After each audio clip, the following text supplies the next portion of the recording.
উপলব্ধি করতে হলে আপনার অর্থটা জানতে হবে। অর্থ জানলে পরে আপনি দেখবেন আল্লাহকে আপনি চাক্ষুষ সামনে পাচ্ছেন ইনশাআল্লাহ তাআলা। আপনি হতাশ হয়েছেন, হতাশা দূর করার জন্য সূরা আছে কোরআন। বিপদে পড়েছেন, বিপদ দূর করার সূরা আছে কোরআনে। আপনার রিজিকের সমস্যা কাটানোর সূরা কোরআনে আছে। কোনো হাজতের প্রয়োজন, সূরা ইয়াসিন, হাজতের সূরা চলে আসে। অসুস্থ হয়েছেন, শেফার সূরা কোরআনে আছে। বা কাউকে জিন টোনা করা হয়েছে, বানটোনা করা হয়েছে, ওর শেফাও কোরআনে আছে। এমন কোনো বিষয় নাই যেটা আল্লাহ রাব্বুল আলামিন কোরআনের মধ্যে নাজিল করেন নাই। ব্যবসা করতে চান, কোরআন কথা বলবে, ঠিক আছে? আপনি সামাজিক বিষয়ে ডিল করতে চান, সূরা হুজুরাত কথা বলবে।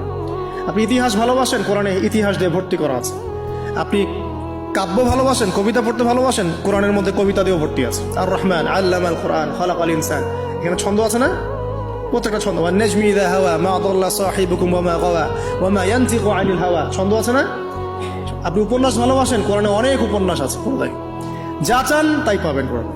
এক কথায় আপনি আল্লাহকে পাবেন কোরআনের মধ্য দিয়ে। তো কোরআনের সাথে যার সম্পর্ক যত বেশি, আল্লাহর মারিফত সে তত বেশি পাবে ইনশাআল্লাহু আযজা ওয়া জাল।